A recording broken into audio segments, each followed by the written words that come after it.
of Illinois. Thanks, Ed.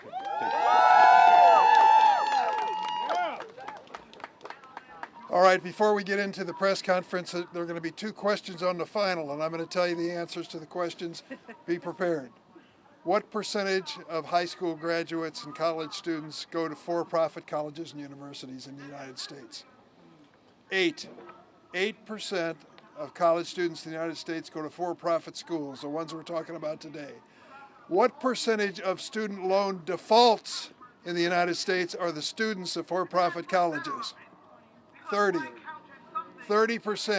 8% of the students, 30% of the defaults. What's going on here?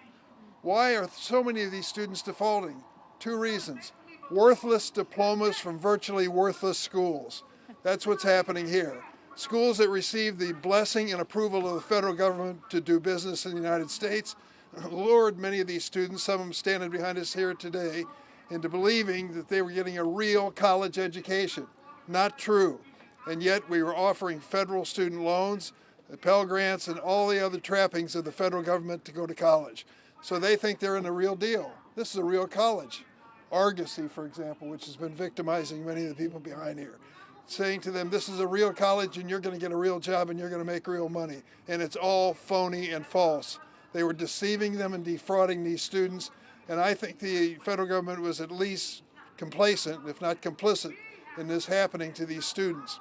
That's why we've got to step up and say to Joe Biden, you can't go back to Delaware until you get this done, buddy. We want to stick with you all the way through the last 6 or 7 weeks, but use this time to use the borrower's defense and give them a lease on life. I've met some of these students here. I still call them students, but maybe they're beyond that status. They're living in their parents' basement.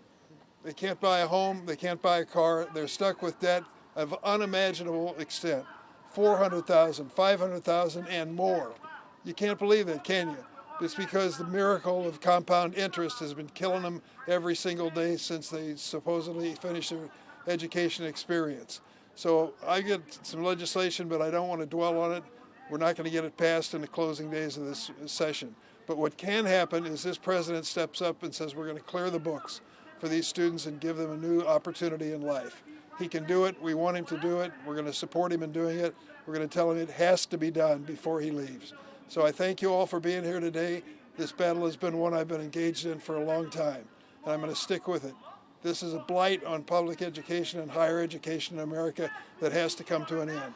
And now my friend from the House of Representatives, the young woman who came to the city of Chicago and supported my candidacy for Senate, Maxine Waters of California. Oh my God.